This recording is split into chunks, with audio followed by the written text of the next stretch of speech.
Lord. మత్తయి సువార్త 5వ అధ్యాయం 7వ వచనం. కనికరము గలవారు ధన్యులు, వారు కనికరము పొందుదురు. కనికరించే దేవుడు, కృప చూపించే దేవుడు, వాత్సల్యం చూపించే దేవుడు మన దేవుడు.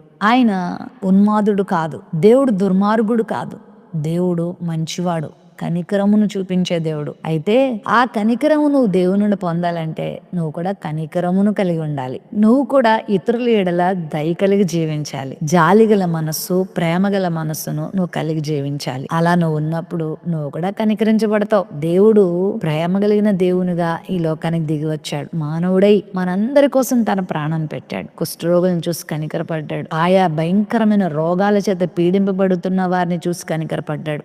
ఆకలి దప్పులతో ఉన్న వారిని చూసి కనికరపడ్డాడు. దయ్యముల చేత పీడింపబడుతున్న వారిని చూసి కనికరపడ్డాడు. ప్రపంచంలో దీనాతి దీనులైన వారిని చూసి కనికరపడ్డాడు. ఎందుకంటే ఆయన కనికరం కలిగిన దేవుడు. ఉదయకాల సమయంలో నన్ను ఎవరు కనికరించేవాళ్ళు లేరని బాధపడుతున్నావేమో, నన్ను ఎవరు పట్టించుకునే వాళ్ళు లేరని బాధపడుతున్నావేమో, ప్రేమతో నన్ను పలకరించే వాళ్ళు ఎవరా అని ఎదురు చూస్తున్నావేమో. మా తల్లి, నా తండ్రి ఎప్పుడు కటువుగా ఉంటారు, నా బంధువులు, స్నేహితులు ఏ రోజు నన్ను ప్రేమతో పలకరించలేదు అని బాధపడుతున్నావా? ప్రభు నీ మీద కనికరం చూపించేవాడై ఉన్నాడు. నీ దేవుడు నిన్ను కనికరిస్తాడు. అయితే కనికరము చూపించబడాలని ఎదురు చూసే కంటే నువ్వు కూడా ఇతరులను కనికరించడం నేర్చుకో. నీకన్నా బలహీనలేని వారు చాలా మంది ఉన్నారు. నీకన్నా బహు కష్టాలలో, బాధల్లో కూరుకుపోయిన వాళ్ళు చాలా మంది ఉన్నారు. నీకన్నా దీనమైన స్థితిలో ఉన్న వాళ్ళు చాలా మంది ఉన్నారు. వారిని నువ్వు కనికరించడం నేర్చుకోగలిగితే ఆటోమేటిక్ గా దేవుని కనికరం నువ్వు పొందుతావు. దేవుడిని విడిచిపెట్టాడు. ఆయన కృప నీ మీద ఉంటే లోకంలో మనుషులు చూపించే కనికరం కన్నా దేవుడు చూపించే కనికరం